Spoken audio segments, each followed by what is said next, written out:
Welcome to Sai Ram Sampath Rao Education. My name is Manikanta.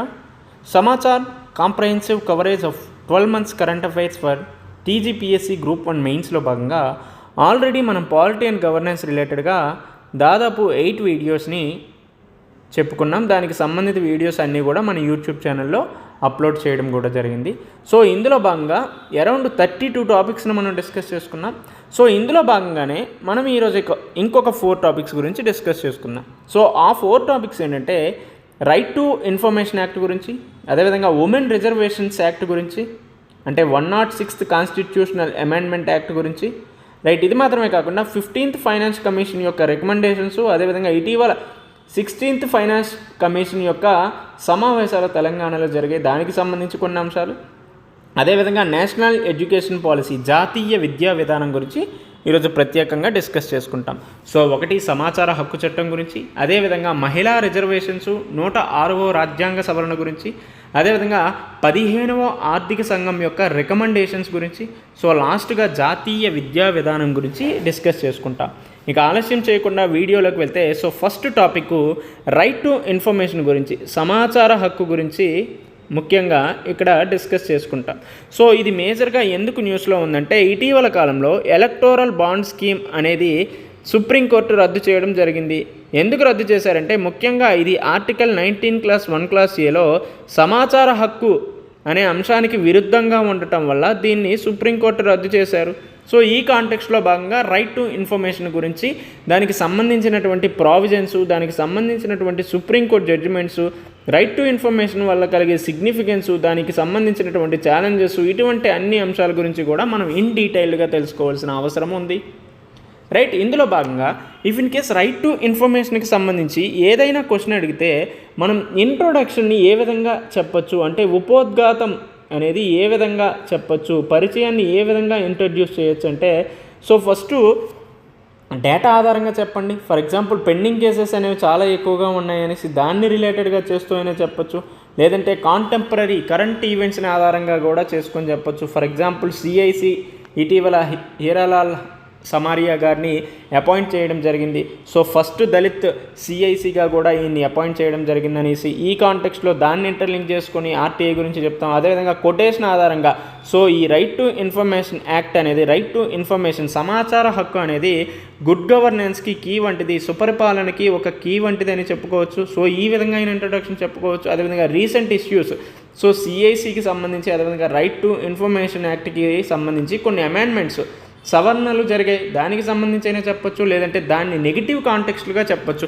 For example section 8లో చాలా వరకు exceptions అనేవి ఉన్నాయి, మినహాయింపులు ఉన్నాయి. సో ఈ మినహాయింపులను చాలా వరకు కేంద్ర ప్రభుత్వం దుర్వినియోగపరుస్తుంది.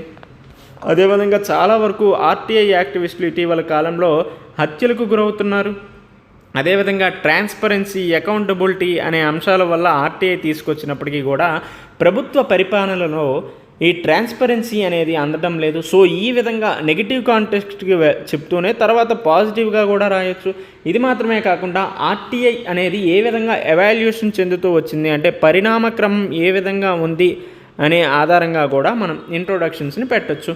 సో ఈ కాంటెక్స్ట్లో అసలు రైట్ టు ఇన్ఫర్మేషన్ సమాచార హక్కు అంటే ఏంటి, అదేవిధంగా దాని యొక్క ఫిలసాఫికల్ బేసిస్ అనే అంశం గురించి మనం ఇక్కడ ప్రత్యేకంగా డిస్కస్ చేసుకుంటాం. So right to information is the right which ensures that the public become citizens rather than become subject in the democratic states. So ఈ రైట్ టు ఇన్ఫర్మేషన్ వల్ల సబ్జెక్ట్స్గా, సిటిజన్స్ సబ్జెక్ట్స్గా కాకుండా సిటిజన్స్గా ముఖ్యమైనటువంటి ప్రజలుగా, వాళ్ళు సాధికారత కలిగినటువంటి ప్రజలుగా ఏర్పడడానికి ఈ సమాచార హక్కు అనేది చాలా వరకు ఉపయోగపడుతుంది. By having unhindered access to the flow of information regarding the functioning of the different arms of the government. So ఈ విధంగా అన్ని శాఖల్లోనూ ఏ విధమైనటువంటి పరిపాలనను, ఏ విధమైనటువంటి పాలసీలను తీసుకొస్తున్నారో అక్కడ ప్రజలకి నేరుగా తెలుస్తుంది. సో ఈ విధంగా సాధికారత అనేది సాధించవచ్చు. సో ఈ విధంగా సిటిజన్ ఎంపవర్మెంట్ని సాధించవచ్చు అని చెప్పారు.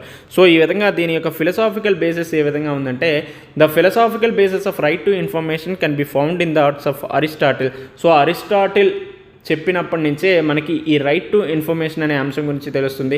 సో ముఖ్యంగా అరిస్టాటిల్ ఏం చెప్పారంటే liberty and equality which are foundational values of democracy. So స్వేచ్ఛ మరియు సమానత్వం అనేది ప్రజాస్వామ్యానికి పునాదులు లాంటివని చెప్పారు. Can be attained only by citizens unhindered right to attain information about the functioning of the government.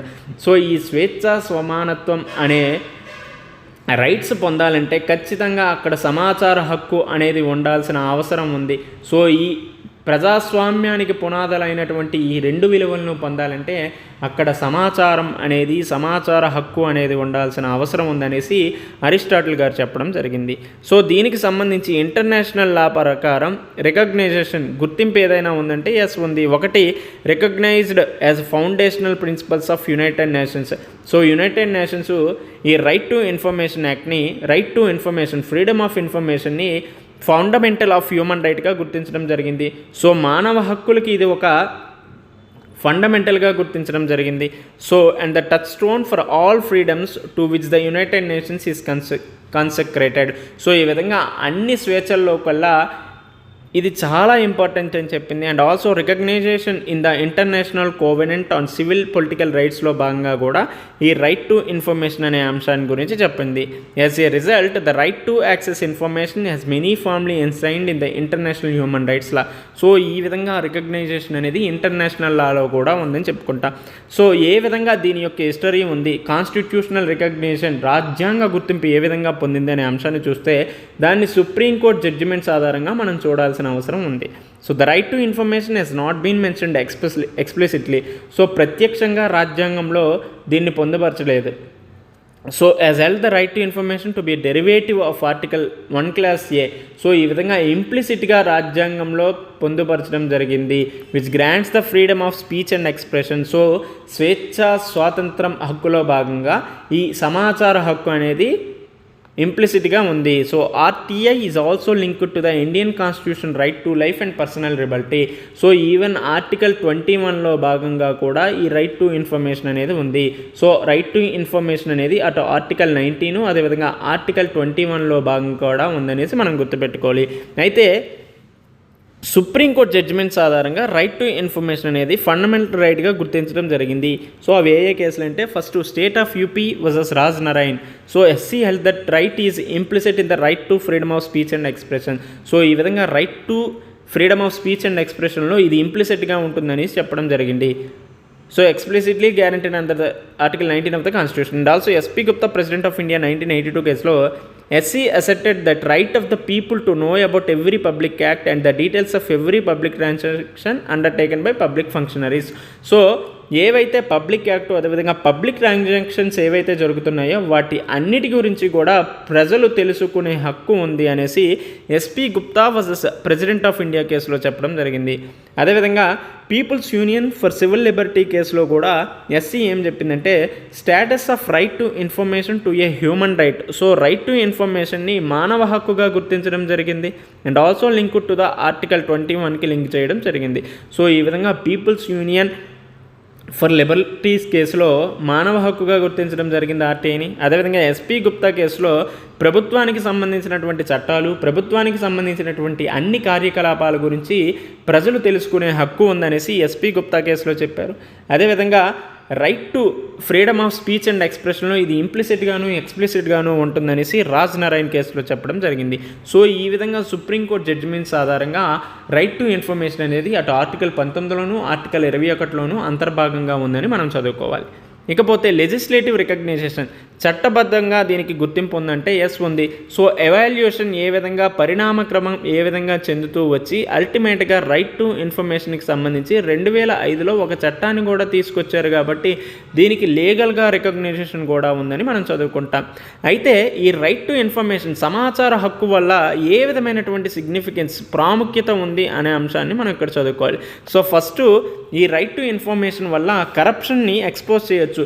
So అవినీతిని మనం బయటికి తీసుకురావచ్చు, అవినీతిని నిరోధించవచ్చు కూడా. ఏ విధంగా అంటే దీనికి ఎగ్జాంపుల్గా CWG scam, Commonwealth game scam అవ్వచ్చు, కోల్ ఎలొకేషన్ స్కామ్ అవ్వచ్చు, 2G స్పెక్ట్రమ్ కేసు, ఇవన్నీ కూడా రైట్ టు ఇన్ఫర్మేషన్ వల్లనే ఎక్స్పోజ్ అవ్వడం జరిగింది. సో ఈ విధంగా కరప్షన్ అవినీతిని మనం నిరోధించవచ్చు. అండ్ ఆల్సో ఎగ్జిక్యూటివ్ ఏదైతే ఫంక్షనింగ్ చేస్తుందో అక్కడ పారదర్శకత, ట్రాన్స్పరెన్సీని కూడా తీసుకురావగలం. For example public distribution system గురించి చెప్పొచ్చు. అదేవిధంగా ఈ రైట్ టు ఇన్ఫర్మేషన్ని మనం ప్రాపర్గా ఇంప్లిమెంట్ చేసామంటే డెమోక్రసీని కూడా స్ట్రెంథెన్ చేయవచ్చు. సో ఈ విధంగా ప్రజాస్వామ్యాన్ని కూడా బలోపేతం చేయవచ్చు ఈ రైట్ టు ఇన్ఫర్మేషన్ యాక్ట్ ద్వారా. అదేవిధంగా వర్క్ కల్చర్లో, పని సంస్కృతిలో కూడా మార్పులు తీసుకురావచ్చు. ఇంతకు ముందు వరకు సీక్రెసీ అనేది మెయింటైన్ చేస్తూ వచ్చారు. సో దాని నుంచి ఓపెన్నెస్ వరకు మనం తీసుకురాగలం. తద్వారా ప్రభుత్వ పరిపాలనలో సామర్థ్యత సమర్థవంతంగా ముందుకు నడిపించవచ్చు. ఇది మాత్రమే కాకుండా teeth to judiciary to invalidate laws encroaching fundamental rights. కొన్నిసార్లు లెజిస్లేటివ్, ఎగ్జిక్యూటివ్ ఫండమెంటల్ రైట్స్ని ఎంక్రోచ్ చేసే విధంగా చట్టాలను తీసుకొస్తుంది. సో ఆ సమయంలో జ్యుడిషియరీకి మనం కోరల్ను కూడా ఇవ్వచ్చు. సో జ్యుడిషియరీకి పవర్స్ను కూడా ఇవ్వచ్చు ఈ రైట్ టు ఇన్ఫర్మేషన్ ద్వారా. సో ఈ విధంగా సిగ్నిఫికెన్స్ ఉంటుందనేసి మనం చెప్పుకున్న తర్వాత సో దీనికి ఎదురవుతున్నటువంటి ఛాలెంజెస్ అనే అంశం గురించి చూడాలి. సో ఫస్ట్, ఈ రైట్ని చాలా వరకు మిస్యూజ్ చేస్తున్నారు, దుర్వినియోగపరుస్తున్నారు. సో ఏ విధంగా దుర్వినియోగపరుస్తున్నారంటే చాలా వరకు పొలిటికల్ యాక్టివిస్టులు పొలిటికల్ అంశాలకు అనుగుణంగా రాజకీయ స్వార్థ ప్రయోజనాల కోసం ఈ రైట్ టు ఇన్ఫర్మేషన్ చట్టాన్ని వినియోగించడం జరుగుతుంది. తద్వారా దుర్వినియోగపరుస్తున్నారు అనే అంశం గురించి కూడా మనం చదువుకోవచ్చు. అదేవిధంగా RTI versus official secret. So mostly చాలా వరకు ఈవెన్ ఆర్టీఐ చట్టం ద్వారా ట్రాన్స్పరెన్సీ తీసుకురావాలని చూసినా ఇందులో ముఖ్యంగా సెక్షన్ 8 ఏదైతే ఉందో అందులో చాలా వరకు మినహాయింపులు పొందుతున్నది. ఈ విధంగా అఫీషియల్ సీక్రెట్స్ యాక్ట్ కూడా మనకి ఇండైరెక్ట్గా ఇంప్లిమెంట్ అవుతుందనేసి అర్థమవుతుంది కదా. ఇది మాత్రమే కాకుండా రైట్ టు ప్రైవసీ ఆర్టీఐకి కూడా కొన్ని భేదాలు కనిపిస్తున్నాయి. ఇది మాత్రమే కాకుండా ప్రాపర్గా రైట్ టు ఇన్ఫర్మేషన్ చట్టానికి సంబంధించి ఈ రూరల్ ఏరియాస్లో కావచ్చు, ఈవెన్ అర్బన్ ఏరియాస్లో కూడా ప్రాపర్గా అవేర్నెస్ లేదు, అవగాహన అనేది లేదు.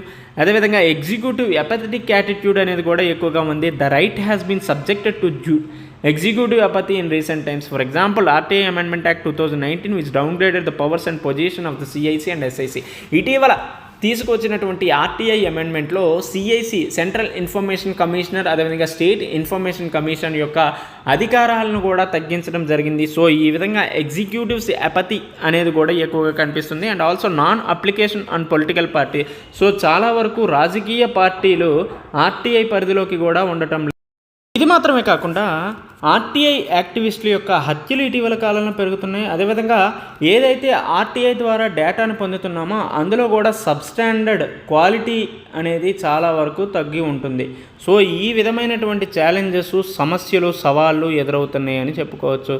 సో ఈ సమస్యలు, సవాళ్ళకి అనుగుణంగా ఏ విధమైనటువంటి చర్యలు, వే ఫార్వర్డ్ని సూచించాలి అనేది చూస్తే so reaffirmation of the right to information as a cardinal value of democracy.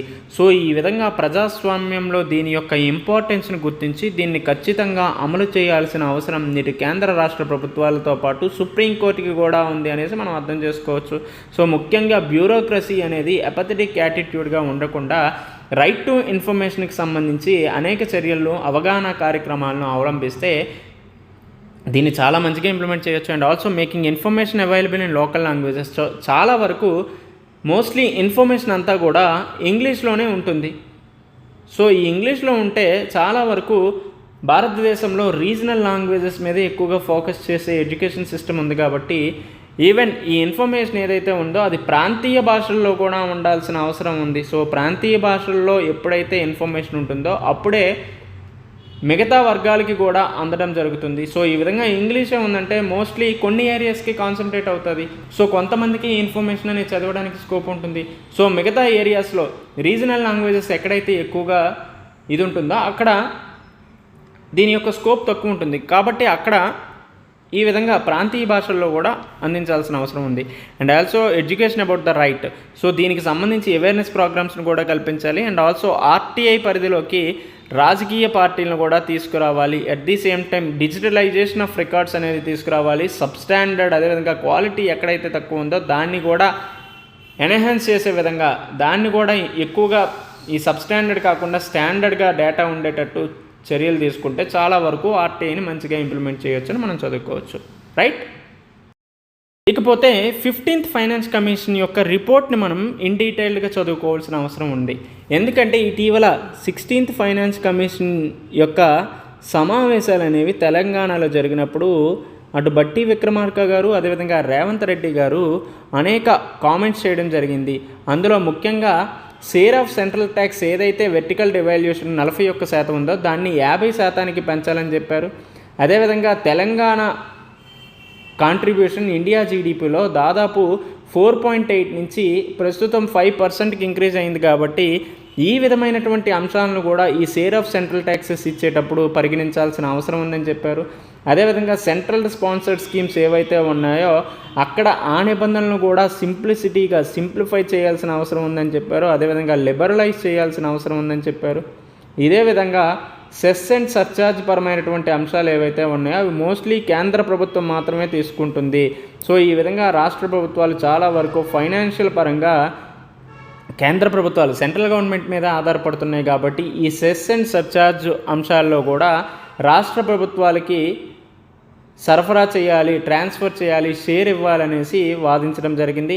ఇది మాత్రమే కాకుండా దీన్ని ఇంటర్లింక్ చేసుకొని ఫిస్కల్ ఫెడరలిజం అనే కాన్సెప్ట్ని గురించి కూడా చదువుకోవాలి.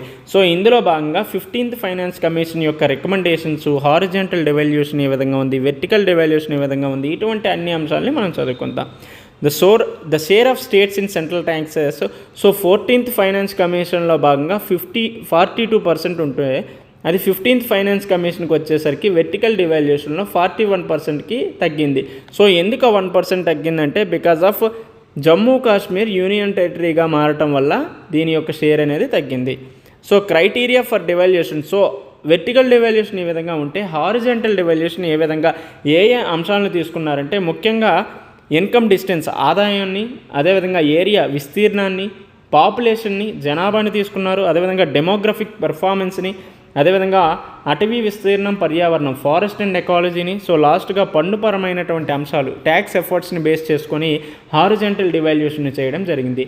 సో ఈ విధంగా 14th ఫైనాన్స్ కమిషన్ అదేవిధంగా 15th ఫైనాన్స్ కమిషన్ మధ్య డిఫరెన్సెస్ను కూడా మనం హారిజాంటల్ డివాల్యూషన్లో భాగంగా చదువుకోవచ్చు. సో ఇన్కమ్ డిస్టెన్సెస్ ఆదాయం ఏదైతే ఉందో అది 14th ఫైనాన్స్ కమిషన్లో 50% ఇచ్చారు. అయితే 15th ఫైనాన్స్ కమిషన్కి వచ్చేసరికి 45%కి తగ్గించడం జరిగింది. అదేవిధంగా ఏరియా అనేది అప్పుడు 15% ఉంది, ఇప్పుడు కూడా 15% హారిజాంటల్ డివాల్యూషన్లో భాగంగా ఉంది.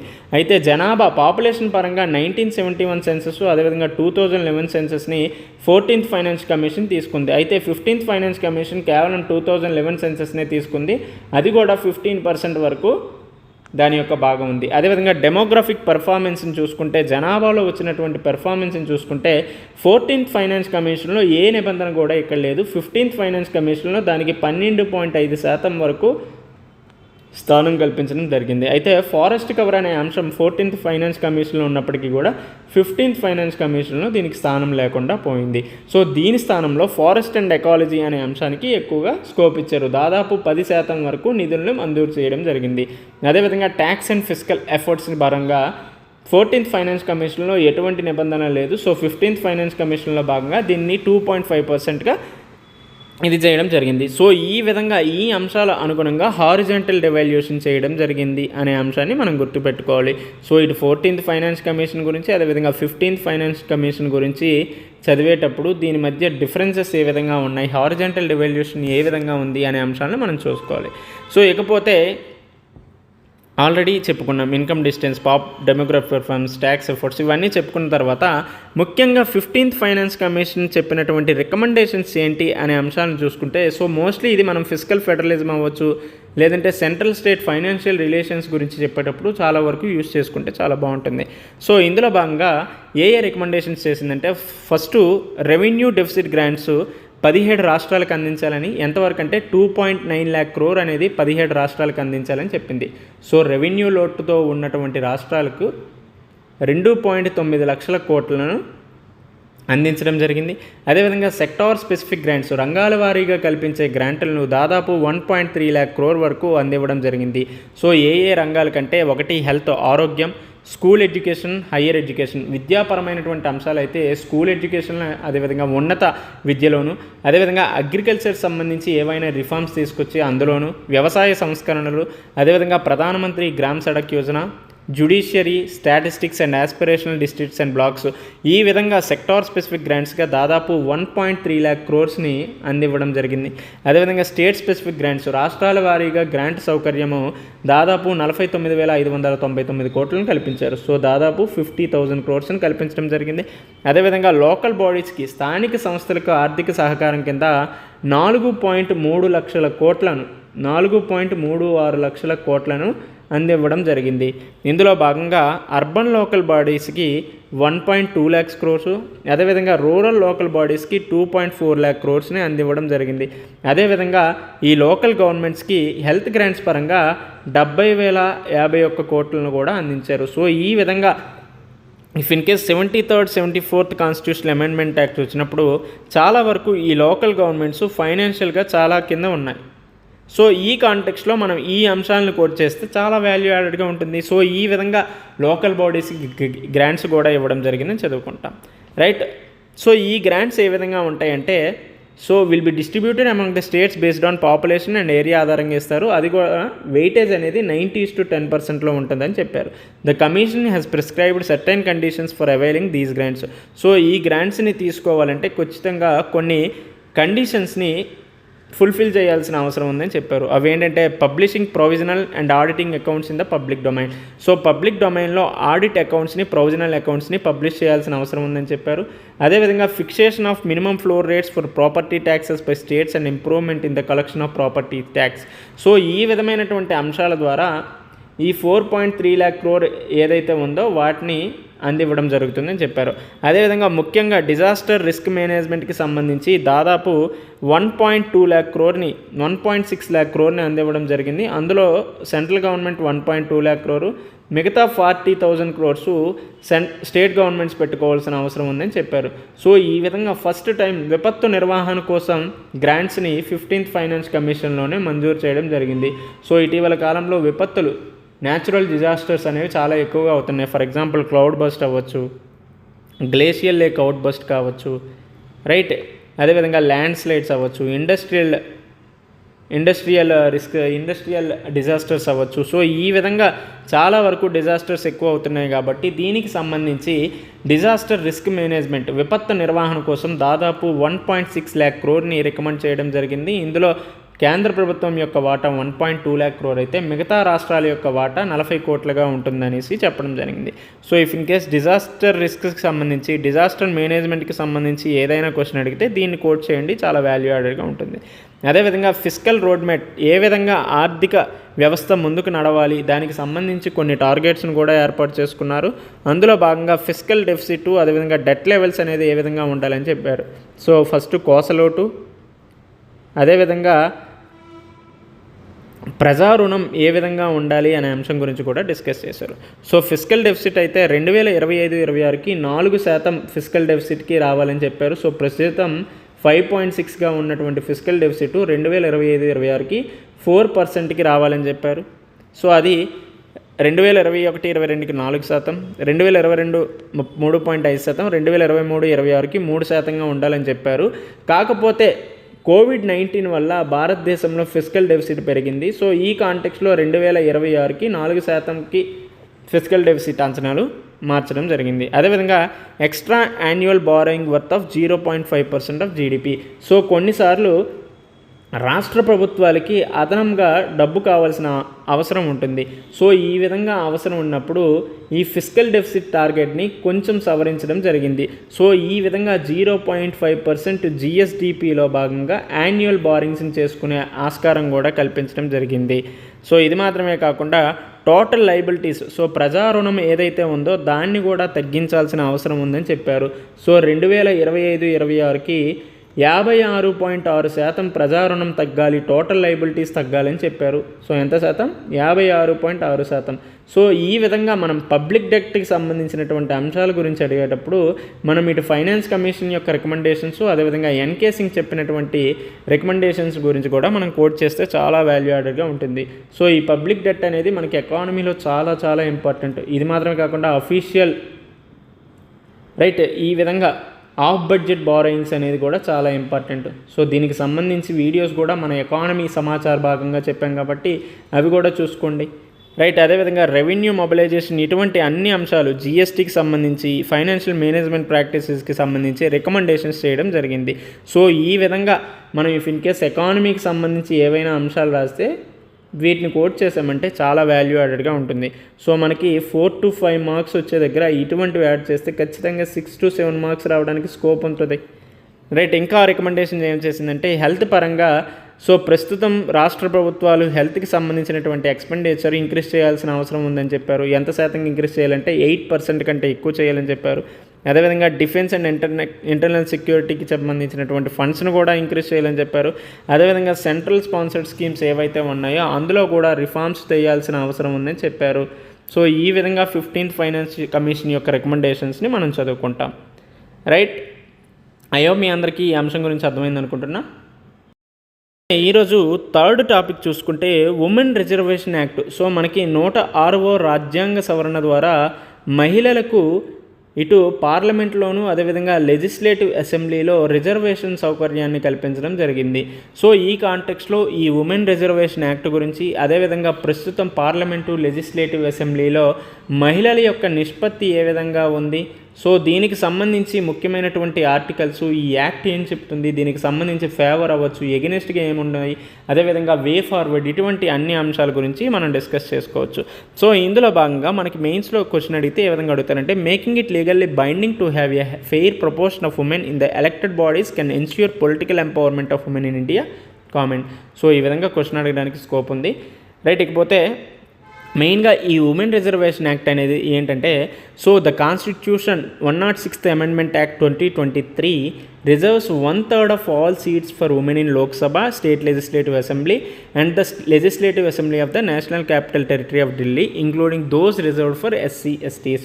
సో ఎంత శాతం అమ్మా 1/3 సీట్స్ అనేవి ప్రత్యేకంగా మహిళలకి రిజర్వ్ చేయడం జరుగుతుంది అనేసి ఈ 106వ రాజ్యాంగ సవరణ తీసుకురావడం జరిగింది.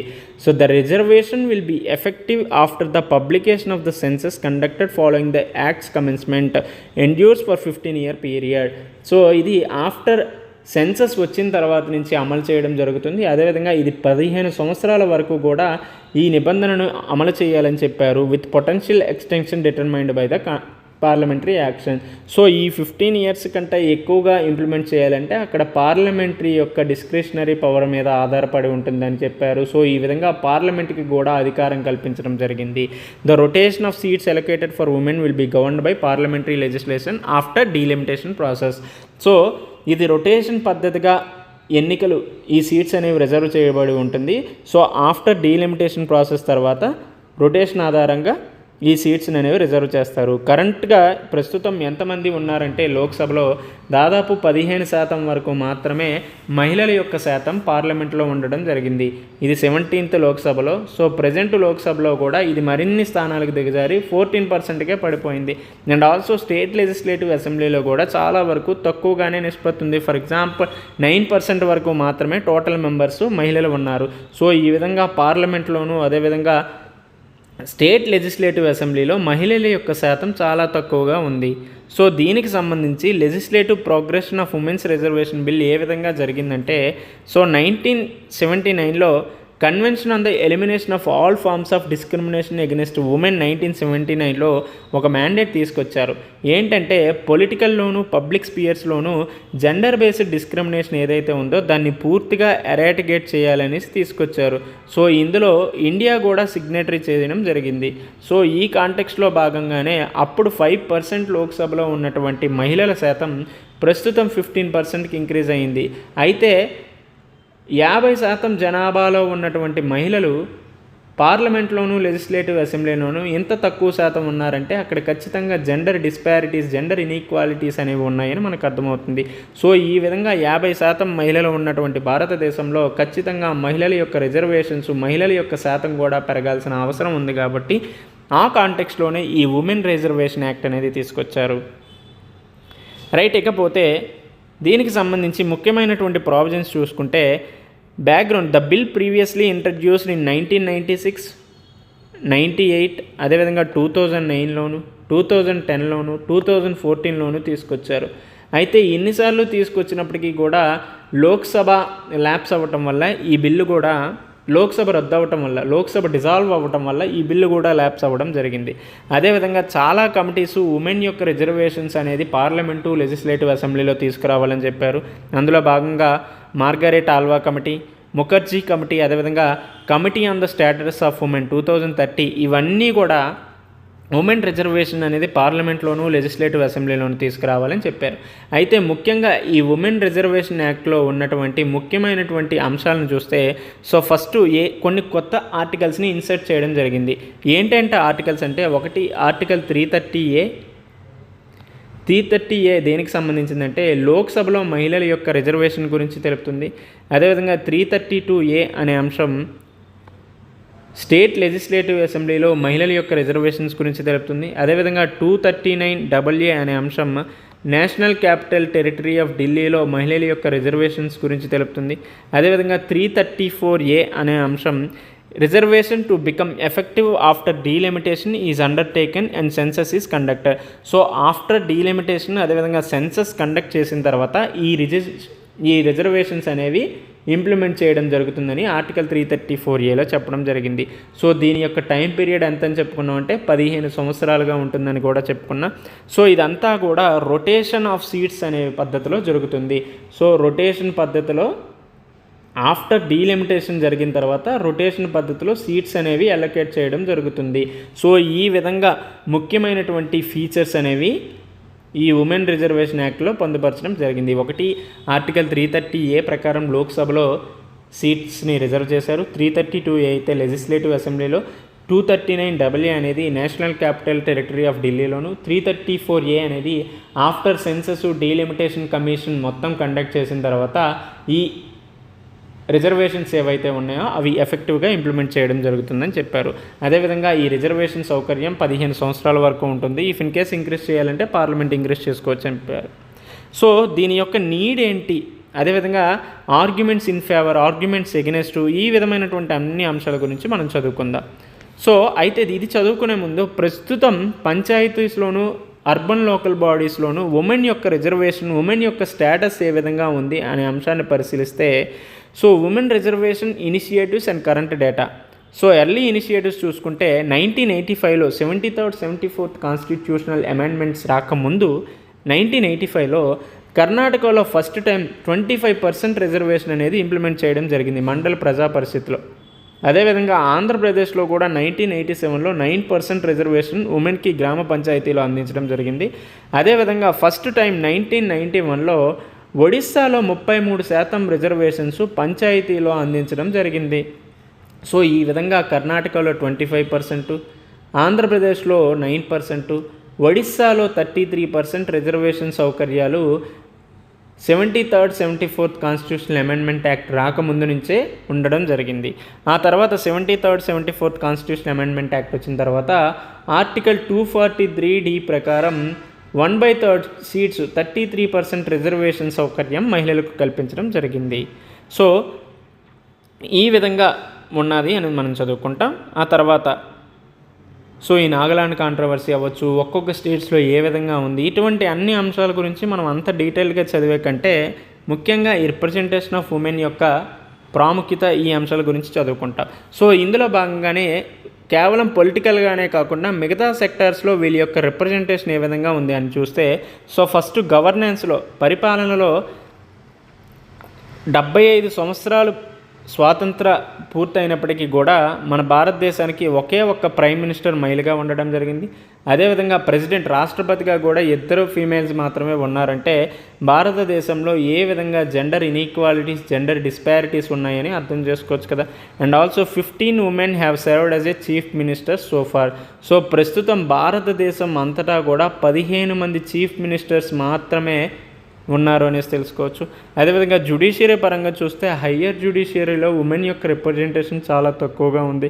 స్టిల్ ఎప్పటికీ కూడా భారతదేశానికి చీఫ్ జస్టిస్ ఆఫ్ ఇండియా ఒక్క మహిళ కూడా ఎన్నిక కాబడలేదు, అపాయింట్ చేయలేదంటేనే అర్థం చేసుకోవచ్చు ఈవెన్ జ్యుడిషియరీలో కూడా ఏ విధమైనటువంటి అసమానతలు ఉన్నాయనేసి. రైట్, ఇది మాత్రం కాకుండా డిఫెన్స్ అండ్ పోలీసెస్లో కూడా ఈ విధమైనటువంటి అసమానతలే ఉన్నాయి. అగ్రికల్చర్లో చూసుకుంటే ఎక్కువగా ఉమెన్ యొక్క రిప్రజెంటేషన్ ఉంది. సో ఈ విధంగా చూసుకుంటే ఫెమినైజేషన్ ఆఫ్ అగ్రికల్చర్ అనేది ఇటీవల కాలంలో ఎక్కువ అవుతుంది. సో ఫెమినైజేషన్ ఆఫ్ అగ్రికల్చరే కాకుండా ఫెమినైజేషన్ ఆఫ్ పావర్టీ అనేది కూడా చాలా ఎక్కువగా అవుతుంది. కాబట్టి ఈ కాంటెక్స్ట్లో మనం ఎకానమీ పరంగా ఈ విధంగా చదువుకోవాలి. So what is feminisation of agriculture? So ఎందుకు అగ్రికల్చర్లో ఫెమినైజేషన్ అనేది ఎక్కువగా అవుతుంది, దానివల్ల ఎఫెక్ట్స్ ఏ విధంగా ఉంటాయి, సో అల్టిమేట్గా ఏ వే ఫార్వర్డ్ని సూచించాలి, ఈ విధమైన అంశాలు చూసుకోవాలి. అదేవిధంగా అనార్గనైజ్డ్ సెక్టార్లో కూడా ఉమెన్ యొక్క రిప్రజెంటేషన్ పెరుగుతుంది. సో కార్పొరేట్లో చూసుకుంటే గ్లాస్ సీలింగ్ ఎకానమీ అనేది చాలా ఎక్కువగా ఉంది, glass curtailing economy. So higher పొజిషన్స్లో మహిళల్ని కూర్చోబెట్టాలంటే చాలా వరకు పేట్రియార్కల్ మైండ్ సెట్ ఉండటం వల్ల వాళ్ళకి ఆ పొజిషన్స్ అందటం లేదు. సో ఈ విధంగా చూసుకుంటే women accounted for 18.2% of board seats at Nifty 500 companies in 2023, with the life sciences sector highest female representation on boards at 24%. ఇది మాత్రమే కాకుండా స్టెమ్ ఫీల్డ్స్లో చూసుకుంటే science and technology, engineering and mathematic ఫీల్డ్స్లో చూసుకుంటే మహిళల యొక్క శాతం అనేది చాలా వరకు తక్కువగా ఉంది. రైట్, ఈ విధంగా ఒక్కొక్క సెక్టార్లో ఏ విధంగా ఉంది అనే అంశాన్ని చూసుకున్న తర్వాత ఈ ఉమెన్ రిజర్వేషన్ చట్టాన్ని తీసుకురావడం వల్ల ఏ ఆర్టికల్స్ని తీసుకొచ్చారనేది ఆల్రెడీ డిస్కస్ చేసుకున్నాం. ఆర్టికల్ 330A అనేది, ఆర్టికల్ 334A, అదేవిధంగా ఆర్టికల్ 332A అనేసి, అదేవిధంగా ఆర్టికల్ 239A అనేది, అదేవిధంగా రొటేషన్ ఆఫ్ సీట్స్ ఉంటాయి అనేసి, అదేవిధంగా పీరియడ్ ఆఫ్ 15 years వరకు ఈ నిబంధనలు ఉంటాయి అనేసి ఆల్రెడీ మనం కాన్స్టిట్యూషనల్ ప్రావిజన్స్ గురించి చెప్పుకున్నాం. అయితే ఇందులో ఈ చట్టానికి ఆర్గ్యుమెంట్స్ సపోర్టివ్గా ఏమున్నాయంటే, ఫస్ట్ చాలా వరకు మహిళల యొక్క రిజర్వేషన్స్ మన పార్లమెంట్లో అవ్వచ్చు, స్టేట్ లెజిస్లేటివ్ అసెంబ్లీలో చాలా తక్కువగా ఉంది. ఫర్ ఎగ్జాంపుల్ ఇంటర్నేషనల్గా చూసుకుంటే రవాండాలో 61% మహిళల యొక్క శాతం ఉంది, క్యూబాలో 53% ఉంది, నికరాగువాలో 52% ఉంది. ఈవెన్ మన పక్క దేశమైనటువంటి బంగ్లాదేశ్, పాకిస్తాన్లో కూడా ఉమెన్ యొక్క రిప్రజెంటేషన్ ఎక్కువగా ఉంది. సో ఈ కాంటెక్స్ట్లో మన పార్లమెంట్లోనూ అదేవిధంగా లెజిస్లేటివ్ అసెంబ్లీ, మన చట్టసభల్లో కూడా మహిళల యొక్క శాతం పెరగాల్సిన అవసరం ఉందనేసి ఈ రిజర్వేషన్ సౌకర్యం ఉండాలని చెప్పొచ్చు. అదేవిధంగా జెండర్ ఈక్వాలిటీ, లింగ సమానత్వాన్ని తీసుకురావాలంటే ఖచ్చితంగా మహిళల యొక్క రిజర్వేషన్ ఉండాలి. సో అదేవిధంగా దాన్ని కాంటెక్స్ట్లో చూసుకుంటే ఈ గ్లోబల్ జెండర్ గ్యాప్ రిపోర్ట్ ఏదైతే ఉందో, ఇంతకుముందు 127th ర్యాంక్లో ఉంటే ఇటీవల 2024లో 129th ర్యాంక్ పడిపోయింది. At the same time political ఎంపవర్మెంట్లో కూడా చాలా వరకు వెనకబడింది.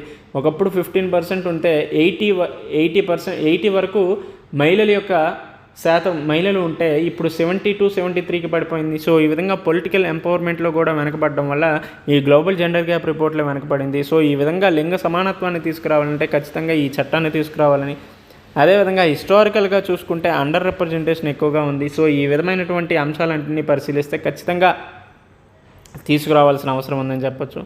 అదేవిధంగా women's right to self representation and self determination అనేది కూడా ఉండాలనేసి, అదేవిధంగా డైవర్స్ పర్స్పెక్టివ్స్ అవసరం ఉంటుంది. సో వైవిధ్యతతో కూడినటువంటి పర్స్పెక్టివ్స్ అనేవి ఖచ్చితంగా ఉండాలి. ఏ more divorce legislature that includes a significant number of women can bring A broader range of perspectives to the decision making process. So ఈ విధంగా డైవర్స్ పర్స్పెక్టివ్స్ ఉంటే ఖచ్చితంగా డెసిషన్ మేకింగ్ ప్రాసెస్లో మంచి ఆలోచనలు వస్తాయి. This diversity can lead to A better policy formulation and governance. So ఈ విధంగా డైవర్సిటీ, వైవిధ్యత ఉన్నప్పుడు పాలసీ ఫార్ములేషన్ అనేది, అదేవిధంగా పరిపాలన అనేది సజావుగా సాగుతుంది, మంచి రిజల్ట్స్ని కూడా తీసుకొస్తుంది. అండ్ ఆల్సో పొలిటికల్ ఎంపవర్మెంట్ ఉంటే ఖచ్చితంగా మహిళా సాధికారతను తీసుకురావచ్చు. సో ఈ విధంగా ఆర్గ్యుమెంట్స్ ఫేవర్గా చెప్తూనే అండ్ ఆల్సో ఉమెన్ ఇష్యూస్ ఏవైతే ఉంటాయో వాటిని కూడా ప్రమోట్ చేయవచ్చు. ఇది మాత్రమే కాకుండా వాళ్ళని రోల్ మోడల్స్గా కూడా తీర్చిదిద్దవచ్చు. సో ఈ విధంగా భారతదేశంలో పేట్రియార్కల్ మైండ్ సెట్ ఏదైతే ఉందో దాన్ని కూడా నిరోధించవచ్చు. సో ఈ పితృస్వామి భావజాలంని మనం నిరోధించాల్సిన అవసరం ఉంది. అలా నిరోధించాలంటే చట్టసభల్లో మహిళల యొక్క శాతం పెరగాల్సిన అవసరం ఉంది. సో దానికి అనుగుణంగా ఈ ఉమెన్ రిజర్వేషన్ యాక్ట్ రావడం ఒక మంచి శుభ పరిణామంగా చెప్పుకోవచ్చు. అయితే దీనికి సంబంధించి ఆర్గ్యుమెంట్స్ ఎగెనిస్ట్ ఏంటంటే, not a homogeneous community like caste group. So mostly if in case women reservations కల్పించిన ఎస్సీ, ఎస్టీ, అదేవిధంగా ఓబీసీ కమ్యూనిటీస్ నుంచి ఎంత శాతంలో వస్తారు అనేది కూడా ఒక ప్రశ్నార్థకంగా ఉంది. అదేవిధంగా reserving seats for women is opposed by some who claim that doing so violates constitution guarantees of equality. So రాజ్యాంగంలో సమానత్వం ఆర్టికల్ 14లో ఏదైతే అంశం కల్పించారో అది ఖచ్చితంగా విరుద్ధంగా ఉంటుందనేసి, if there is a reserve they claim women won't be competing on merit which would decrease their status in society. So ఈ విధంగా ఆర్గ్యుమెంట్స్ ఎగెనెస్ట్గా ఉన్నాయని చెప్పుకోవచ్చు. సో ఏం చేస్తే ఎఫెక్టివ్ రిప్రజెంటేషన్ అనేది పెరుగుతుందంటే, so first strength and independent decision making అనేది ఉండాల్సిన ఆస్కారం ఉందని చెప్పొచ్చు. అదేవిధంగా పేట్రియార్కల్ మైండ్ సెట్ ఇన్ఫ్లుయెన్స్ ఏదైతే ఉందో దాన్ని రెడ్యూస్ చేయాల్సిన అవసరం కూడా ఉంది. అండ్ ఆల్సో అవేర్నెస్, ఎడ్యుకేషన్ కూడా ఇంక్రీజ్ చేయాలి. సో ఎప్పుడైతే అవగాహన, విద్యాపరమైనటువంటి అంశాలను మనం వాళ్ళకి అందిస్తామో అప్పుడు ఖచ్చితంగా ఉమెన్ యొక్క రిప్రజెంటేషన్ పెరగడానికి చాలా వరకు స్కోప్ ఉంది. అట్ ద సేమ్ టైం ఈ జెండర్ బేస్డ్ వైలెన్స్, హెరాస్మెంట్స్, లైంగిక వేధింపులు ఏవైతే సమస్యలు ఉన్నాయో వాటిని కూడా అడ్రస్ చేయాలి. సో ఇది మాత్రమే కాకుండా ఎలక్టోరల్ ప్రాసెస్లో సంస్కరణలు కూడా అవసరము. సో ఈ విధంగా చేయటం వల్ల ఉమెన్ యొక్క రిప్రజెంటేషన్ పెరగచ్చు. అదేవిధంగా పొలిటికల్ ఎంపవర్మెంట్ పెరుగుతుంది, ఉమెన్ యొక్క ఎంపవర్మెంట్ పెరుగుతుంది. సో ఈ విధంగా గ్లోబల్ జెండర్ గ్యాప్ రిపోర్ట్లో కూడా భారత్ చాలా మంచిగా పెర్ఫామ్ చేయడానికి స్కోప్ ఉంటుంది. ఐ హోప్ మీ అందరికీ ఈ అంశం అర్థమైంది అనుకుంటున్నా. ఓకే, ఫోర్త్ టాపిక్ని చూసుకుంటే నేషనల్ ఎడ్యుకేషన్ పాలసీ గురించి ముఖ్యంగా మనకి ఇక్కడ డిస్కస్ చేసుకుంటాం. సో జాతీయ విద్యా విధానం గురించి ఇక్కడ ముఖ్యంగా డిస్కస్ చేయడం జరుగుతుంది. సో ఈ కాంటెక్స్ట్లో మనకి ఎగ్జామ్ పర్స్పెక్టివ్లో SDG 4తో ఇంటర్లింక్ చేసుకొని క్వశ్చన్ అడగడానికి చాలా వరకు స్కోప్ ఉంది. So national education policy 2020 is in conformity with the SDG 4 2030. It intends to restructure and reorient education system in India. So ఈ నేషనల్ ఎడ్యుకేషన్ పాలసీ అనేది ప్రస్తుతం ఉన్న ఎడ్యుకేషన్ వ్యవస్థలో రీఓరియంట్ అండ్ రీస్ట్రక్చర్ చేస్తుందని చెప్పారు. అయితే ఈ స్టేట్మెంట్ ఏదైతే ఉందో దాన్ని క్రిటికల్లీ ఎగ్జామిన్ చేయమని చెప్పారు. సో ఈ విధంగా నేషనల్ ఎడ్యుకేషన్ పాలసీ యొక్క సిగ్నిఫికెన్స్ గురించి చదువుతాం. అదేవిధంగా నేషనల్ ఎడ్యుకేషన్ పాలసీ సంబంధించినటువంటి ఛాలెంజెస్, క్రిటిసిజం గురించి చదవాల్సిన అవసరం ఉంది. రైట్, ఈ విధంగా చూసుకుంటే national education policy 2020 is the first education policy of 21st century. So 21వ శతాబ్దంలో భాగంగా జాతీయ విద్యా విధానానికి సంబంధించి మొట్టమొదటి పాలసీగా ఇది చెప్పుకుంటాం. సో 1986లో ఏదైతే పాలసీ వచ్చిందో దాన్ని రీప్లేస్ చేస్తూ ఈ పాలసీని తీసుకురావడం జరిగింది. సో ముఖ్యంగా కస్తూరి రంగన్ కమిటీ సూచించినటువంటి రికమెండేషన్స్ ఆధారంగా ఈ పాలసీని తీసుకొచ్చారు. The national education policy 2020 proposes various reforms in school and higher education. So school అదేవిధంగా ఉన్నత విద్యలో చాలా వరకు సంస్కరణలు తీసుకురావాలనేసి సూచించడం జరిగింది. Including technical education that are suited 21st century needs. So 21వ శతాబ్దపు అవసరాలకు అనుగుణంగా technical education, higher education, school ఎడ్యుకేషన్లో రీఫార్మ్స్ రావాల్సిన అవసరం ఉందనేసి ఈ నేషనల్ ఎడ్యుకేషన్ పాలసీ 2020 ప్రపోజ్ చేయడం జరిగింది. సో ఇందులో ముఖ్యంగా 5 పిల్లర్ల మీద 5 పిల్లర్స్ మీద దీన్ని ఏర్పాటు చేయడం జరిగింది. ఒకటి యాక్సెస్, అదేవిధంగా ఈక్విటీ, సమ్మిళత్వం ఈక్విటీ సమానత్వం, అదేవిధంగా క్వాలిటీ నాణ్యతాపరమైనటువంటి అంశాలు, అఫోర్డబిలిటీ, సో లాస్ట్గా అకౌంటబిలిటీ. సో ఈ 5 అంశాల మీద నేషనల్ ఎడ్యుకేషన్ పాలసీ అనేది ఏర్పాటు చేయడం జరిగింది. యాక్సెసిబిలిటీ అంటే అందరికీ కూడా విద్యాపరమైనటువంటి సౌకర్యాలు అందాలి అనేసి చెప్పడం జరిగింది. అందులో భాగంగా గ్రాస్ ఎన్రోల్మెంట్ రేషియోని ఎక్కువగా పెంచాలని ఇటు హైయర్ ఎడ్యుకేషన్లోను ఇటు స్కూల్ ఎడ్యుకేషన్లోను. అదేవిధంగా ఈక్విటీ పరంగా చూసుకుంటే అన్ని వర్గాల ప్రజలను కూడా ఇన్వాల్వ్మెంట్ అనేది ఉండాలనేసి చెప్పడం జరిగింది. ఇటు మార్జినలైజ్డ్ సెక్షన్స్ అవ్వచ్చు, ఇటు అప్పర్ కాస్ట్ అవ్వచ్చు, లోవర్ కాస్ట్, వీళ్ళందరినీ కూడా సమ్మిళత్వం చేసుకుంటూ ఈక్విటీని తీసుకురావాలని చెప్పారు. అదేవిధంగా క్వాలిటీ ఎడ్యుకేషన్, విద్యా వ్యవస్థలో నాణ్యత తీసుకురావాల్సిన అవసరం ఉందని చెప్పారు. అదేవిధంగా ఎఫోర్డబిలిటీ, సో అన్ని వర్గాల ప్రజలు కూడా ఎఫోర్డ్ చేసే విధంగా విద్యా వ్యవస్థ ఉండాలి. అట్ ది సేమ్ టైం జవాబుదారీతనం కూడా ఉండేటట్టు ఈ విద్యా పాలసీని, ఈ విద్యా విధానాన్ని తీసుకురావడం జరిగింది. This policy is aligned with 2030 agenda for sustainable development. So SDG 4లో ఏదైతే గోల్స్ ఉన్నాయో దాన్ని అలైన్ చేస్తూ ఈ పాలసీని రూపొందించడం జరిగింది. సో ఈ విధంగా ఇది మోస్ట్ హోలిస్టిక్గా, ఫ్లెక్సిబుల్గా, మల్టీ డిసిప్లినరీ అప్రోచ్తో ఈ విధానాన్ని తీసుకురావడం జరిగింది. సో మిగతా పాలసీస్తో పోల్చుకుంటే, ఎర్లియర్ పాలసీస్తో పోల్చుకుంటే ఈ ప్రస్తుతం నేషనల్ ఎడ్యుకేషన్ పాలసీ 2020 అనేది ఏ విధంగా భిన్నంగా ఉంది అని చూస్తే, సో ఈ నేషనల్ ఎడ్యుకేషన్ పాలసీ అనేది ముఖ్యంగా హోలిస్టిక్ డెవలప్మెంట్ మీద ఫోకస్ చేయడం జరిగింది. So critical thinking, discussion, analytic learning మీద ముఖ్యంగా ఇది ఫోకస్ చేయడం జరిగింది. అదేవిధంగా వొకేషనల్ ఎడ్యుకేషన్ మీద కూడా ఎక్కువగా ఫోకస్ చేసింది. టెక్నికల్ ఎడ్యుకేషన్ మీద కూడా ఎక్కువగా ఫోకస్ చేసింది. అదేవిధంగా 21వ శతాబ్దపు అవసరాలకు అనుగుణంగా విద్యా వ్యవస్థలో ఏ విధమైనటువంటి మార్పులు ఉండాలి, ఈ అంశాలన్నింటి మీద కూడా ఎక్కువగా నేషనల్ ఎడ్యుకేషన్ పాలసీ 2020 అనేది ఫోకస్ చేయడం జరిగింది. సో ఈ విధంగా టెక్నాలజీ ఎనేబుల్డ్ లెర్నింగ్ మీద ఎక్కువగా ప్రాముఖ్యతను ఇవ్వడం జరిగింది. అదేవిధంగా promotion of multilingualism along with right to choose. So ఈ విధంగా 3 లాంగ్వేజ్ ఫార్ములాను సూచించడం జరిగింది. ఇది మాత్రమే కాకుండా ఇఫ్ ఇన్ కేసు మల్టీలింగ్విజలిజంని ప్రమోట్ చేసినప్పటికీ, బహుభాషలను ప్రమోట్ చేసినప్పటికీ కూడా వాళ్ళకి ఇష్టమైనటువంటి భాషను ఎంచుకునే హక్కును కూడా ఇక్కడ కల్పించడం జరిగింది. సో ఈ విధంగా ఫ్లెక్సిబిలిటీ అప్రోచ్ కూడా ఇక్కడ ఎక్కువగా ఉంది. సో ఈ విధంగా మిగతా పాలసీస్తో పోల్చుకుంటే ఈ నేషనల్ ఎడ్యుకేషన్ పాలసీ అనేది చాలా డిఫరెంట్గా ఉందని మనకు అర్థమవుతుంది. సో ఏ విధమైనటువంటి టార్గెట్స్, ఏ విధమైనటువంటి లక్ష్యాలను ఇందులో ఏర్పాటు చేసుకున్నారంటే, first universalization of education. So విశ్వజనీనం చేయడం, విద్యని విశ్వజనీనం చేయడం. ఇందులో భాగంగా గ్రాస్ ఎన్రోల్మెంట్ రేషియోని 100% ఇంక్రీజ్ చేయడం అనేది ప్రధానమైనటువంటి గోల్గా పెట్టుకున్నారు. సో ఇందులో భాగంగా ఫౌండేషనల్ లెర్నింగ్ అండ్ న్యూమరసీ స్కిల్స్ని కూడా ఇంప్లిమెంట్ చేయాలని పెట్టుకున్నారు. ఇందులో భాగంగానే నిపుణ్ భారత్ పథకాన్ని కూడా తీసుకొచ్చారు. అదేవిధంగా pre school to secondary level ఎడ్యుకేషన్లో 100% గ్రాస్ ఎన్రోల్మెంట్ రేషియోని అందుకోవాలనేసి, అదేవిధంగా 2035కి హయ్యర్ ఎడ్యుకేషన్లో గ్రాస్ ఎన్రోల్మెంట్ ప్రస్తుతం ఉన్న 27% నుంచి 50% చేరుకోవాలని లక్ష్యంగా పెట్టుకున్నారు. ఇది మాత్రమే కాకుండా bring back 2 crore children to the main stream through the open schooling system. So ఇప్పుడు ఏవైతే డ్రాప్ అవుట్స్ అనేవి ఎక్కువగా ఉన్నాయో, డ్రాప్ అవుట్ రేట్స్ ఎక్కువగా ఉన్నాయో, సో ఈ డ్రాప్ అవుట్ రేట్స్ని తగ్గిస్తూనే 2 కోట్ల మంది పిల్లలను మెయిన్ స్ట్రీమ్ ఓపెన్ స్కూలింగ్ వ్యవస్థకు తీసుకురావాలని చూస్తున్నారు. ఇది మాత్రమే కాకుండా teachers to be prepared for assessment reforms by 2023.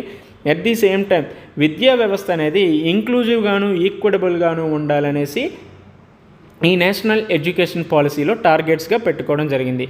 So ఒకటి యూనివర్సలైజేషన్ ఆఫ్ ఎడ్యుకేషన్, అదేవిధంగా ఫౌండేషనల్ లెర్నింగ్ అండ్ న్యూమరసీని అటైన్ చేయడం, అదేవిధంగా గ్రాస్ ఎన్రోల్మెంట్ రేషియోని ఇటు ప్రీ స్కూల్ నుంచి సెకండరీ లెవెల్లో 100%ని చేరుకోవాలని, అదేవిధంగా హయ్యర్ ఎడ్యుకేషన్లో అయితే 2035కి 50% గ్రాస్ ఎన్రోల్మెంట్ రేషియోని చేరుకోవాలని, అదేవిధంగా 2 కోట్ల మంది పిల్లలు ఎవరైతే డ్రాప్ అవుట్ అయ్యారో వాళ్ళందరినీ కూడా ఈ ఓపెన్ స్కూలింగ్ సిస్టమ్కి, మెయిన్ స్ట్రీమ్ ఓపెన్ స్కూలింగ్ సిస్టమ్కి తీసుకురావాలని చూస్తున్నారు.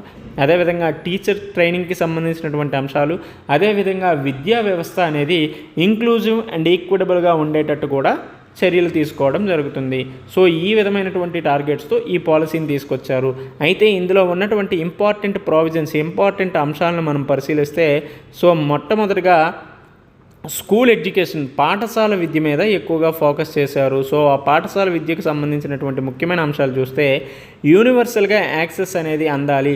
సో ఈ విధంగా గ్రాస్ ఎన్రోల్మెంట్ రేషియో 100%కి చేరాలి అనేసి ఒక లక్ష్యంగా పెట్టుకున్నారు. సో ఈ కోవకే early childhood care and education with new curriculum and pedagogical స్ట్రక్చర్ని తీసుకొచ్చారు. ఇంతకుముందు 10+2 స్ట్రక్చర్ ఏదైతే ఉందో దాని స్థానంలో 5+3+3+4 అనే స్ట్రక్చర్ని తీసుకురావడం జరిగింది.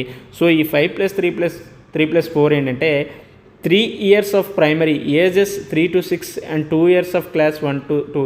సో ఈ విధంగా 6 నుంచి 8 సంవత్సరాల వరకు, సో ముఖ్యంగా 3 నుంచి 8 సంవత్సరాల వరకు ఉండి 5 అనేసి, అదేవిధంగా ఏజ్ 8 to 12 ప్రిపరేటరీ స్టేజ్ అనేసి, అదేవిధంగా మిడిల్ స్టేజ్ అనేసి 11 to 14, లాస్ట్గా సెకండరీ స్టేజ్ 14 to 18. సో ఈ విధంగా 18 సంవత్సరాల వయసు వరకు కూడా ఈ దీంట్లో ప్రాముఖ్యత ఇవ్వడం జరిగింది. ఇంత ముందు వరకు mostly RT act, right to education యాక్ట్లో 14 సంవత్సరాల వరకే ఈ నిబంధన అనేది ఉంది. సో ఎప్పుడైతే నేషనల్ ఎడ్యుకేషన్ పాలసీ తీసుకొచ్చారో అది 18 సంవత్సరాలకి ఇంక్రీజ్ చేయడం జరిగింది. సో ఇది మాత్రమే కాకుండా ఫౌండేషనల్ లిటరసీ, న్యూమరసీని కూడా అటైన్ చేయాలనే ఉద్దేశంతో కూడా నిపుణ్ భారత్ పథకాన్ని కూడా తీసుకొచ్చారు. ఇది మాత్రమే కాకుండా స్కూల్ కరికులంలో, పెడగాజీలో కూడా రీఫార్మ్స్ తీసుకొచ్చారు. సో ముఖ్యంగా ఫ్లెక్సిబిలిటీ అప్రోచ్ని తీసుకొచ్చారు. ఏదైతే దృఢమైనటువంటి కఠినమైనటువంటి నిబంధనలు ఉంటాయో వాటిని కూడా తొలగించడం జరిగింది. అదేవిధంగా వొకేషనల్ ఎడ్యుకేషన్ని 6th grade నుంచే ఇంప్లిమెంట్ చేయడం జరుగుతుంది. అదేవిధంగా టీచర్ ట్రైనింగ్ అండ్ మేనేజ్మెంట్కి సంబంధించినటువంటి అంశాల్లో కూడా మార్పులు తెచ్చారు. అదేవిధంగా మల్టీలింగ్వలిజం పవర్ ఆఫ్ లాంగ్వేజెస్కు కూడా ప్రాముఖ్యతనిచ్చారు. ఇందులో భాగంగా గ్రేడ్ 5 వరకు ఖచ్చితంగా మదర్ టంగ్ మీదే విద్యాభ్యాసం అనేది ఉండాలని చెప్పారు. ఇఫ్ ఇన్ కేసు వాళ్ళ ఇష్టానుసారం ప్రిఫర్ చేశారంటే గ్రేడ్ 8 వరకు కూడా మదర్ టంగ్లోనే విద్యాబోధన అనేది ఉండాలని చెప్పారు. And also Sanskrit to be offered at all levels of school and higher education as a option for students. ఈ విధంగా సంస్కృతానికి కూడా ప్రాముఖ్యతను కల్పించడం జరిగింది, including 3 languages formula. So assessment and accreditation, ఈ విధమైనటువంటి అంశాలకు అనుగుణంగా a new national assessment centre PARAKH అనే దాన్ని కూడా ఎస్టాబ్లిష్ చేయడం జరిగింది. సో ఈ విధంగా పాఠశాల విద్యలో ఈ మార్పుల్ని, ఈ ప్రావిజన్స్ని కల్పించడం జరిగింది. ఇకపోతే ఉన్నత విద్య హయ్యర్ ఎడ్యుకేషన్లో చూసుకుంటే హోలిస్టిక్ మల్టీ డిసిప్లినరీ ఎడ్యుకేషన్ని తీసుకొచ్చారు. వొకేషనల్ ఎడ్యుకేషన్కి ప్రాముఖ్యత కల్పించడమే కాకుండా మల్టిపుల్ ఎంట్రీ మల్టిపుల్ ఎగ్జిట్ విధానాన్ని కూడా తీసుకొచ్చారు. So if in case PG చేస్తుండగా మధ్యలో మానేసిన తర్వాత వచ్చి నువ్వు జాయిన్ అయినప్పటికీ కూడా ఎంట్రీ తీసుకుంటారు. So if in case PG చేయాలని లేకుండా నువ్వు బయటకు వచ్చేసిన ఎగ్జిట్ అనేది కూడా చాలా ఈజీగా ఉంది. సో ఈ విధమైనటువంటి మల్టిపుల్ ఎంట్రీ అండ్ ఎగ్జిట్ అనే పాలసీని తీసుకొచ్చారు. At the time academic bank of credit వ్యవస్థను కూడా తీసుకొచ్చారు. సో ఇందులో భాగంగానే నేషనల్ క్రెడిట్ ఫ్రేమ్వర్క్ అనే వ్యవస్థను తీసుకొచ్చారు. సో ఇందులో భాగంగా నిన్న 25 సెప్టెంబర్ హిందూ న్యూస్ పేపర్లో ఈ నేషనల్ క్రెడిట్ ఫ్రేమ్వర్క్ గురించి ఒక article universe grants commission chairman గారు రాయడం జరిగింది. సో ఇఫ్ ఇన్ కేసు ఎవరైనా ఈ నేషనల్ క్రెడిట్ ఫ్రేమ్వర్క్ గురించి డీటెయిల్డ్గా తెలుసుకోవాలంటే ఆ న్యూస్ పేపర్లో ఎడిటోరియల్ని చదవండి, మీకు చాలా మంచి అవగాహన వస్తుంది, రైట్. ఇకపోతే నేషనల్ రీసెర్చ్ ఫౌండేషన్, భారతదేశంలో పరిశోధన అభివృద్ధిని తీసుకొచ్చేయడానికి నేషనల్ రీసెర్చ్ ఫౌండేషన్ ఏర్పాటు చేశారు. అదేవిధంగా ఉన్నత విద్యను రెగ్యులేట్ చేయడం కోసం ఒక బాడీని కూడా ఏర్పాటు చేశారు. ఏ బాడీ అంటే higher education commission of India. అదేవిధంగా ఉన్నత విద్యలో టెక్నాలజీని ప్రమోట్ చేసే విధంగా నేషనల్ ఎడ్యుకేషన్ టెక్నాలజీ ఫోరంని అనే బాడీని అటానమస్ బాడీగా క్రియేట్ చేశారు. అట్ ది సేమ్ టైం ఉన్నత విద్యలో ఇండియన్ లాంగ్వేజెస్ని కూడా ప్రమోట్ చేసే విధంగా చర్యలు తీసుకున్నారు. ముఖ్యంగా పాలీ, పర్షియన్, ప్రాకృత్ లాంగ్వేజెస్ని ప్రమోట్ చేస్తున్నారు. ఇది మాత్రమే కాకుండా హయ్యర్ ఎడ్యుకేషన్ని ఇంటర్నేషనలైజేషన్ చేయాలని చూస్తున్నారు, అంతర్జాతీయీకరణ చేయాలని చూస్తున్నారు. అదేవిధంగా ఉన్నత విద్యలో విశ్వగురువుగా కూడా మారడానికి భారత్ అనేక చర్యలుగా తీసుకుంటుంది. సో ఈ కాంటెక్స్ట్లోనే ఇటీవల సౌతాంప్టన్ యూనివర్సిటీ అనేది మన ఢిల్లీలో ఏర్పాటు చేయడం జరుగుతుంది. కాబట్టి ఈ విధంగా ఇంటర్నేషనలైజేషన్ ఆఫ్ హయ్యర్ ఎడ్యుకేషన్లో నేషనల్ ఎడ్యుకేషన్ పాలసీ యొక్క ప్రాముఖ్యత గురించి తెలపండి అని మనకు క్వశ్చన్ అడిగే స్కోప్ ఉంది కదా. సో ఇది మాత్రమే కాకుండా అదర్ రికమెండేషన్స్ చూసుకుంటే ఇప్పటికీ విద్యా వ్యవస్థ మీద ఖర్చు చేస్తున్న దాంట్లో చాలా వరకు ఇంక్రీజ్ చేయాలని చెప్పారు. అందులో భాగంగా జీడిపిలో 6% వరకు విద్యా వ్యవస్థ మీద ఖర్చు పెట్టాలని చెప్పారు. సో ప్రస్తుతం ఏదైతే 3% వరకు ఖర్చు పెడుతున్నారో అది 6% వరకు ఇంక్రీజ్ చేయాలని చెప్పారు. అదేవిధంగా అడల్ట్ ఎడ్యుకేషన్ కూడా ప్రమోట్ చేయాలి, అరౌండ్ 100% యూత్ అండ్ అడల్ట్ లిటరసీని సాధించాలని లక్ష్యంగా పెట్టుకున్నారు. అదేవిధంగా national curricular framework for adult education కూడా డెవలప్ చేశారు. అది ముఖ్యంగా 5 బ్రాడ్ ఏరియాస్ని ఇది చేస్తుంది. ఒకటి ఫౌండేషనల్ లిటరసీ, న్యూమరసీని, క్రిటికల్ లైఫ్ స్కిల్స్ని. సో అందులో భాగంగా ఫైనాన్షియల్ అండ్ డిజిటల్ లిటరసీకి కూడా ప్రాముఖ్యతనివ్వడం జరుగుతుంది. అదేవిధంగా వొకేషనల్ స్కిల్స్ డెవలప్మెంట్కి, బేసిక్ ఎడ్యుకేషన్, కంటిన్యూయింగ్ ఎడ్యుకేషన్, ఈ విధంగా 5 బ్రాడ్ ఏరియాస్ని కూడా ఈ నేషనల్ కరిక్యులర్ ఫ్రేమ్వర్క్ అనేది చూడడం జరుగుతుంది. ఇది మాత్రమే కాకుండా ఈ నేషనల్ ఎడ్యుకేషన్ పాలసీలో కొన్ని ఇనిషియేటివ్స్ని కూడా తీసుకొచ్చారు. For example academic bank of credit. So ఇంతకుముందు చెప్పుకున్నట్టే నేషనల్ క్రెడిట్ ఫ్రేమ్వర్క్ అనే దాని గురించి మీరు చదివితే దీని గురించి ఈజీగా అర్థమవుతుంది. అదేవిధంగా ఫౌండేషనల్ లిటరసీ, న్యూమరసీలో భాగంగా నిపుణ్ భారత్ అనే పథకాన్ని తీసుకొచ్చారు. అదేవిధంగా 3 month play based school preparation module for grade 1 children కోసం విద్యా ప్రవేశం తీసుకొచ్చారు. ఫస్ట్ ఇయర్ ఇంజనీరింగ్ ప్రోగ్రామ్స్ కోసం అన్నీ కూడా రీజనల్ లాంగ్వేజెస్లో కూడా తీసుకొచ్చారు, ప్రాంతీయ భాషల్లోనే. సో ఇందులో భాగంగానే ఎంబీబీఎస్ని కూడా రీజనల్ లాంగ్వేజెస్లో ఇంప్లిమెంట్ చేయడానికి మధ్యప్రదేశ్ గవర్నమెంట్ కూడా ఫస్ట్ టైం ఇంప్లిమెంట్ చేస్తుంది. అదేవిధంగా నేషనల్ డిజిటల్ ఎడ్యుకేషన్ ఆర్కిటెక్చర్ని తీసుకొచ్చారు, రైట్. ఇది మాత్రమే కాకుండా SAFAL structured assessment for analyzing learning లెవెల్స్కి సంబంధించినటువంటి అంశాన్ని తీసుకొచ్చారు. ఆన్లైన్ డిగ్రీ ప్రోగ్రామ్స్ ఉన్నాయి, availability of multidisciplinary streams institutes. అదేవిధంగా ప్రధానమంత్రి PM శ్రీ విద్యా సంస్థలు, సో ముఖ్యంగా ఇన్ఫ్రాస్ట్రక్చర్ని డెవలప్ చేసే విధానంగా ఈ పిఎం శ్రీని తీసుకొచ్చారు, నిపుణ్ భారత్ని తీసుకొచ్చారు, అదేవిధంగా పిఎం ఈ విద్య, ఇటువంటి సౌకర్యాలన్నింటినీ కూడా నేషనల్ ఎడ్యుకేషన్ పాలసీలో భాగంగానే తీసుకొచ్చారు. అయితే దీనికి సంబంధించి కొంతవరకు విమర్శ, క్రిటిసిజం అనేది కూడా ఎదురవుతుంది. సో ఆ విమర్శ అనేది పరిశీలిస్తే, సో ఎక్కువగా ఈ నేషనల్ ఎడ్యుకేషన్ పాలసీ అనేది ప్రైవేటైజేషన్ మీద ఎక్కువగా ఎంపసైజ్ చేయడం జరిగింది. సో ప్రైవేటీకరణ మీద ఎక్కువగా ఎంపసైజ్ చేయడం జరిగింది. సో ఎందుకంటే ఎడ్యుకేషన్లో పీపీపీ మోడల్ను కూడా అలౌ చేయడం జరిగింది కాబట్టి ప్రైవేటైజేషన్ యొక్క భాగస్వామ్యం ఇందులో పెరిగిందంటే ఖచ్చితంగా మార్జినలైజ్డ్ కమ్యూనిటీస్కి విద్య అనేది అందకపోవచ్చు. సో ఈ విధంగా విద్యలో కూడా అసమానతలు పెరగడానికి చాలా వరకు స్కోప్ ఉంది. ఇది మాత్రమే కాకుండా పవర్ అనేది సెంట్రలైజ్ అయింది. సో విద్య అనేది కాన్కరెంట్ లిస్ట్లో ఉన్నప్పటికీ కూడా ముఖ్యంగా ఈ నేషనల్ రీసెర్చ్ ఫౌండేషన్ అవ్వచ్చు, నేషనల్ ఎడ్యుకేషన్ టెక్నాలజీ ఫార్మ్స్ అనేవి సెంట్రల్ గవర్నమెంటే ఏర్పాటు చేయడం వల్ల పవర్ అనేది సెంట్రలైజ్ అవ్వడానికి చాలా వరకు స్కోప్ ఉంది.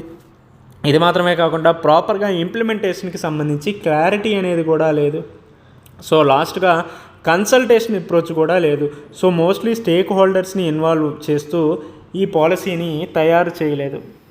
ఇది మాత్రమే కాకుండా ల్యాక్ ఆఫ్ కోఆర్డినేషన్ కూడా, ఇటు రాష్ట్ర ప్రభుత్వాలు కేంద్ర ప్రభుత్వం మధ్య కూడా ప్రాపర్గా కోఆర్డినేషన్ లేదు.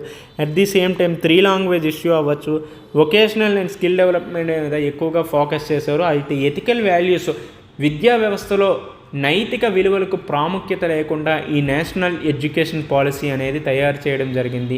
సో ఈ విధంగా క్రిటిసిజం అనేది ఎదురవుతుంది.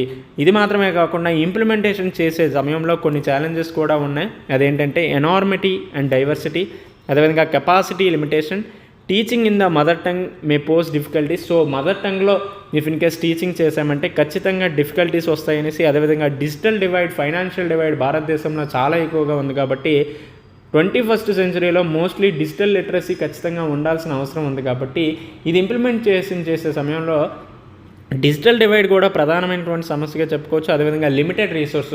సో నేషనల్ ఎడ్యుకేషన్ పాలసీలో దాదాపు 6% వరకు, జీడిపిలో 6% వరకు ఖర్చు చేయాలని చెప్పారు. సో ఈ విధంగా రీసోర్సెస్ కూడా లిమిటెడ్గా ఉన్నాయి కాబట్టి ఈ నేషనల్ ఎడ్యుకేషన్ పాలసీ ఇంప్లిమెంటేషన్ అనేది ఎంతవరకు ఉంటుంది అనేది మనం ఖచ్చితంగా గమనించాల్సిన విషయం.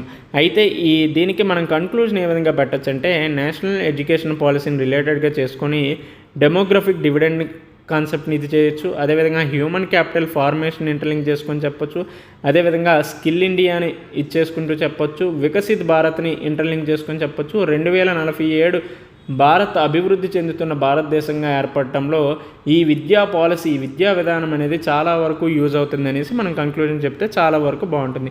ఇది మాత్రమే కాకుండా SDG 4ని ఇంటర్లింక్ చేసుకుని అయినా మనం చెప్తే చాలా వరకు వాల్యూ యాడెడ్గా ఉంటుంది. అట్ ది సేమ్ టైం మంచి మార్కులు రావడానికి కూడా స్కోప్ ఉంది.